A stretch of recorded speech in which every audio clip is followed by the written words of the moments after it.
You don't hate people. You just need the world to stop touching you for a while. There's a difference between loneliness and the kind of peace you feel when you finally close the door behind you, when the noise stops, when you don't have to perform anymore. Some people crave connection. You crave silence.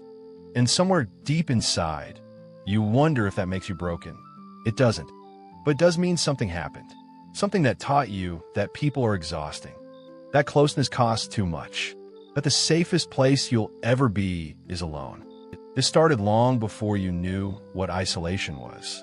Maybe you grew up in a house that was too loud, where emotions spilled everywhere and you had nowhere to hide.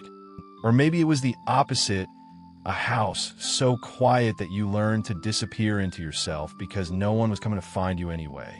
Maybe you were the kid who spent hours in your room, who preferred books over birthday parties, who felt relief when plans got canceled. Adults called you shy, independent, mature for your age, but inside, you were learning a lesson that would shape everything. People are unpredictable, overwhelming, and if you let them too close, they take pieces of you that you can't get back. You learned that solitude wasn't loneliness. It was safety. You learned that you didn't need anyone because needing people meant waiting, hoping, being disappointed. So you build a world inside yourself. A world where you were enough, where no one could drain you, misunderstand you, or expect things you didn't have the energy to give. And for a long time, that world felt like freedom. But here's what no one tells you about craving isolation. It's not always about peace. Sometimes it's about protection. When you grow up feeling overstimulated, emotionally neglected, or invisible, your nervous system learns that people are a threat. Not because they're bad, but because they demand something from you, attention, energy, emotional labor, and you've already given too much.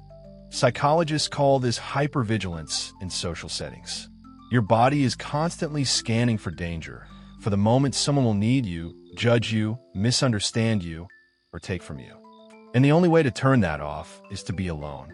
Isolation becomes a nervous system response, a survival pattern. You're not avoiding people because you don't like them. You're avoiding the feeling of being drained, invaded, or performing a version of yourself that isn't real. You're protecting the small, quiet part of you that no one has ever handled gently.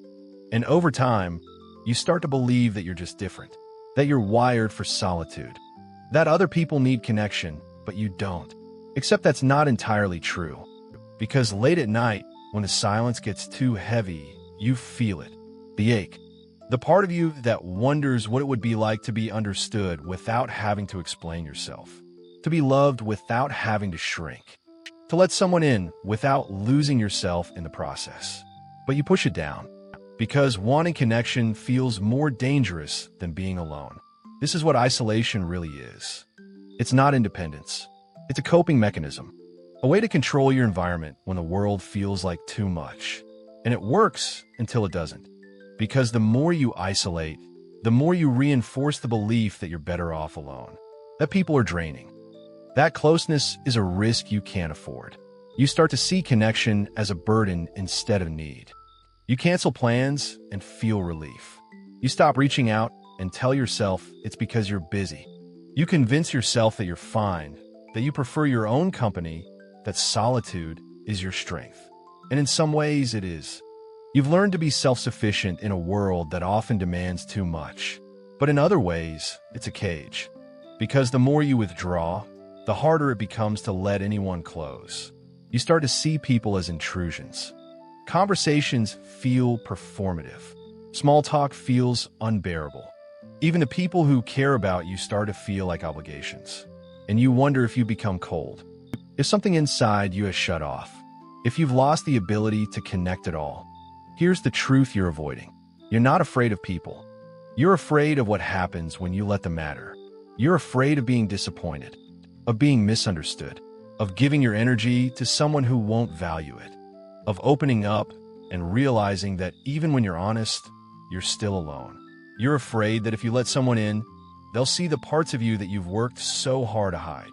The sadness, the exhaustion, the part of you that feels too much and not enough at the same time. So you stay behind the wall.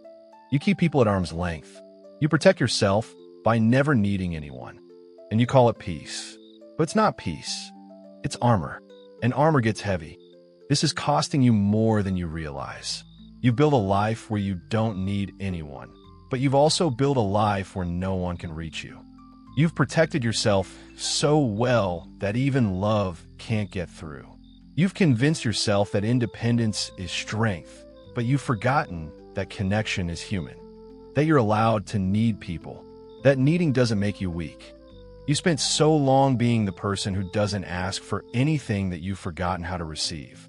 How to let someone care about you without feeling like a burden. How to be vulnerable without feeling like you're breaking. And the loneliest part is that you're surrounded by people who would love you if you let them.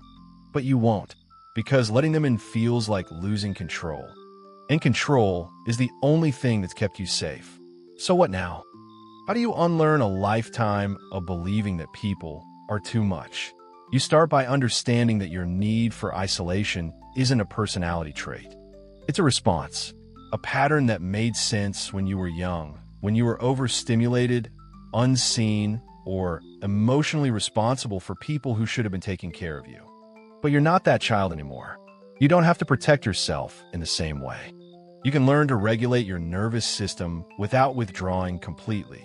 You can set boundaries without disappearing. You can say no without shutting everyone out.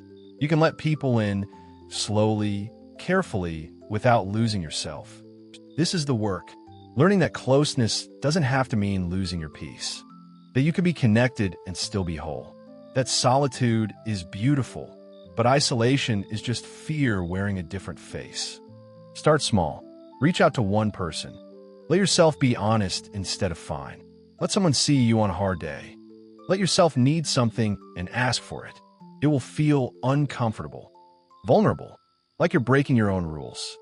But that discomfort is growth. That's you learning that connection isn't a threat. It's a need, and you've been starving yourself of it for too long. You were never meant to carry everything alone. You were never meant to be an island. The part of you that craves isolation is the part that was never allowed to rest in someone else's presence. That was never given permission to just exist without performing, pleasing, or protecting. But you can give yourself that permission now. You can find people who don't drain you, who respect your need for space, who understand that you love deeply, you just love quietly, who don't take your solitude personally. Those people exist, but you have to let them find you. And that means lowering the walls. Just a little, just enough to let the light in. Because the truth is, you don't have to choose between peace and connection. You just have to stop believing that being alone is the only way to be safe. You are allowed to be both, independent and connected, strong and soft, solitary and loved. You are allowed to need people and still take time for yourself. You are allowed to protect your energy without protecting yourself from love. This is your healing, learning that you don't have to isolate to survive anymore, that you can be seen, held, and understood without losing the quiet, sacred part of yourself that you've worked so hard to protect. You're not too much. You're not broken. You're just someone who learned to survive by disappearing. And now you're learning that you don't have to disappear to be safe. You never did.